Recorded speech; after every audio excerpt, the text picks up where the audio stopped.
जो कुछ देना बाकी, सब लोग बैठ जाओ। जो कुछ अभी देना बाकी रह गया, मैं अपनी थोड़ी सी बातें और कह करके अब आगे फिर मैं सम्मान करूंगा।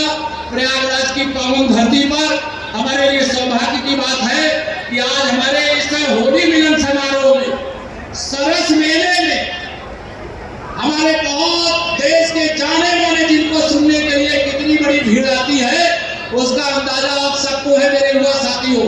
सबके पास स्मार्टफोन है कि नहीं है? जिनके पास है हाथ में बताओ, है कि नहीं है? अब उसमें जरा श्री कैलाश पदम श्री कैलाश खेर जी क्या गाते सुन लोगे? अच्छा भी ना खोलना, यहाँ से जाने के बाद नहीं, अभी आप सुनने लग जाओगे। अभी तो सुनाने के लिए वो स्वयं आए हुए हैं। मैं उनका स्वागत करता हूँ, अभिनंदन करता हूँ और प्रयागराज की ओर से, प्रदेश की ओर से बहुत बहुत स्वागत। मैंने एक फोन किया था, मैंने कहा कैलाश जी प्रयागवासी आपको सुनना चाहते हैं। मेरे गंगा पार, यमुना पार और प्रयागराज महानगर तीनों संगठनात्मक इकाई के कार्यकर्ता 2027 में कमल खिलाना चाहते हैं। 12 विधानसभा सीटें प्रधानमंत्री श्री नरेंद्र मोदी जी के हाथों को मजबूत बनाना चाहते हैं। बनाना चाहते हैं कि नहीं बनाना चाहते हो? मजबूत बनाना चाहते हैं, इसलिए आपको सुनना चाहते हैं। आपका नाम ऐसा है, हम तो कैलाशपति भगवान भोलेनाथ के पुजारी हैं और आपका नाम ही कैलाश है। मैं आप सभी कार्यकर्ताओं से, तीनों जिलों से हमारे सभी मंडल अध्यक्ष हैं, सभी मंडल पदाधिकारी, सभी जिला पदाधिकारी हैं। आज यहाँ पर आदरणीय कैलाश जी हमारे समूह से जुड़ी हुई जो दीदियां होती है, गरीब परिवारों से, जिनको माननीय प्रधानमंत्री श्री नरेंद्र मोदी जी और हमारे मुख्यमंत्री आदरणीय योगी जी की अगुवाई वाली डबल इंजन सरकार ऐसे गरीबों को अमीर बनाने के लिए लगातार काम कर रही है। विकसित भारत, विकसित उत्तर प्रदेश, विकसित परिवार बनाने के लिए काम कर रही है। इस कार्यक्रम में 7 राज्यों की हमारी दीदियां आई हुई हैं। 84 यानी 84 स्टॉल लगे हैं यहाँ पर। और कल की प्रथम दिन की मेरे पास जो सूचना आई है, इन दीदियों ने छोटे छोटे सामानों की बिक्री करके 14 लाख रुपए का सामान बेचने का काम किया है। और मुझे पूरा विश्वास है कल 14 लाख का बेची है, आज मेरे कार्यकर्ता 28 लाख का सामान खरीद करके यहाँ पर हमारे 18 जिलों के जो विभिन्न प्रकार के उत्पाद हैं, उसमें अलग अलग चिकन कारीगरी, अचार, मुरब्बा, शिल्प उत्पाद, टेराकोटा, कालीन उत्पाद, विदुर उत्पाद, ब्लैक पाटरी, आर्टिफिशियल ज्वेलरी आदि कई प्रकार के इत्यादि का उत्पादन करती है, बिक्री करती है। आप कल्पना करिए 7 राज्यों की महिलाएं इस मेले का हिस्सा बनी है। गरीब परिवारों से निकल करके, पहले इनके घर के लोग इनको घर से बाहर नहीं निकलने देते थे।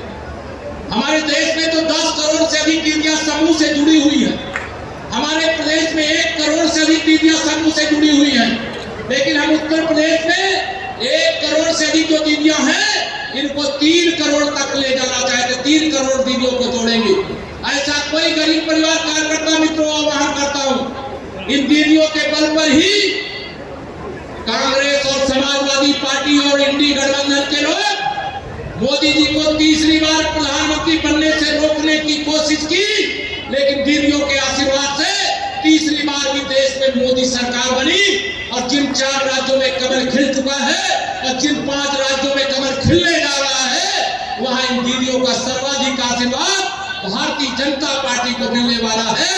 क्योंकि जब एक कमल का बटन दबता है तो 7 करोड़ गरीबों को पक्का घर मिल जाता है। मेरे साथियों, 7 करोड़ गरीबों को जब एक कमल का बटन दबता है तो 80 करोड़ गरीबों को दोनों समय भोजन का राशन फ्री में मिल जाता है।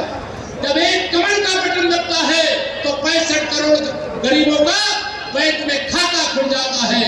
जब एक कमल का बटन दबता है तो 1 रुपया में 85 पैसा खा जाने वाले बेईमान कांग्रेसियों का राजनीतिक बनवास शुरू हो जाता है।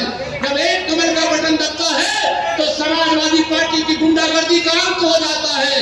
जब एक कमल का बटन दबता है तो दंगा युक्त प्रदेश, दंगा मुक्त उत्तर प्रदेश बन जाता है। जब एक कमल का बटन दबता है तो अयोध्या में रामलला का भव्य मंदिर बन जाता है।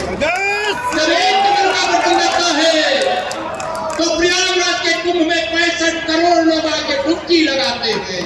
जब एक कमल का बटन दबता है तो बाबा विश्वनाथ का धाम बन जाता है, महाकाल का लोक बन जाता है, माता विंध्यवासिनी का धाम बन जाता है, चित्रकूट धाम बन जाता है। प्रयागराज का सर्वांगीण ही नहीं, प्रदेश का ही नहीं, पूरे देश का सर्वांगीण विकास हो जाता है। जिस नारे को लगा करके डॉक्टर श्यामा प्रसाद मुखर्जी जी जम्मू कश्मीर गए थे कि एक देश में 2 निशान, 2 विधान, 2 प्रधान नहीं चलेंगे, तो मैं आप सब लोगों को यह बताते हुए हर से आप सब जानते हैं उस 370 को भी समाप्त कर दिया। आज जैसे प्रयागराज के हर घर में तिरंगा फहराता है, वैसे जम्मू कश्मीर के हर घर में तिरंगा फहरा रहा है। और वह दिन दूर नहीं जब पाकिस्तान के कब्जे वाले कश्मीर में भी तिरंगा जरूर फहराएगा, जरूर फहराएगा।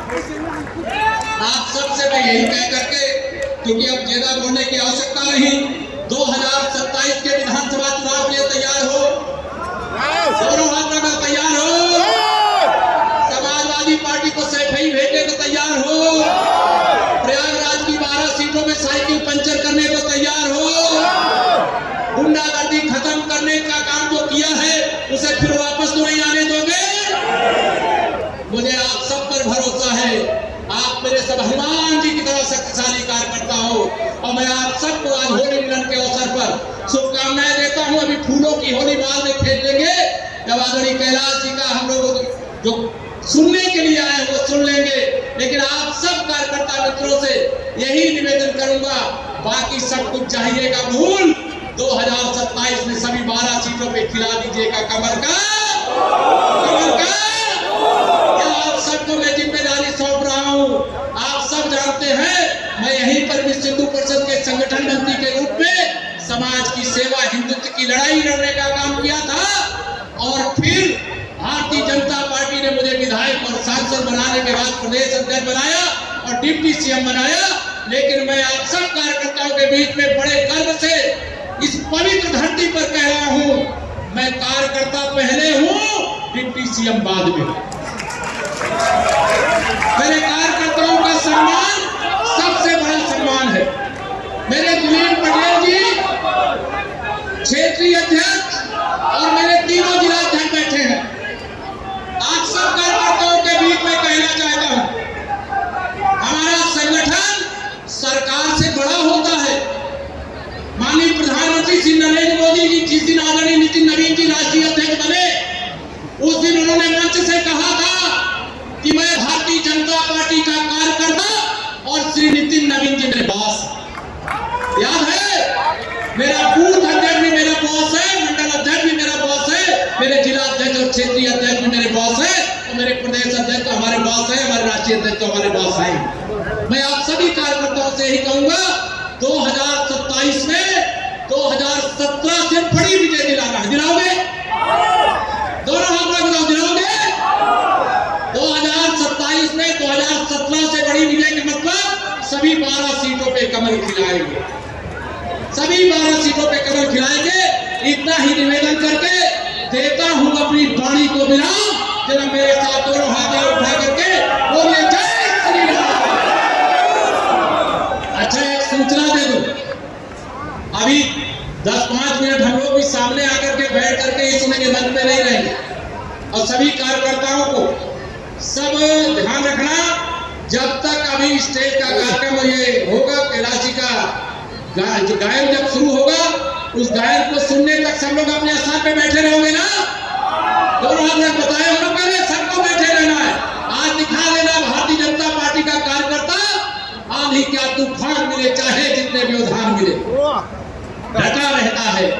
और हम सब लोगों ने बचपन से ही गीत गाया है, लक्ष्य तक पहुंचे बिना पथ में पति विश्राम कैसा, लक्ष्य है दूर दुर्गम मार्ग भी हम जानते हैं, किंतु पथ के कंटकों को हम सुमन ही मानते हैं। इस भाव से भर करके हम सब कार्यकर्ता पार्टी की के माध्यम से देश की सेवा करते, देशवासियों की सेवा करते, स्वार्थी नहीं सेवक है। यह बताते हुए आप सभी कार्यकर्ताओं का हृदय से अभिनंदन करते हुए, अभी होली मिलन का कार्यक्रम बाकी है, गायन बाकी है, और श्री मनोज तिवारी जी भी अभी आप पहुंचने वाले हैं। उनका जहाज थोड़ा लेट हुआ था, उनको भी सुनने का हम सबको अवसर मिलेगा। इतना निवेदन करके अपनी वाणी को विराम। फिर एक बार बोलिए जय श्री राम। बहुत बहुत धन्यवाद।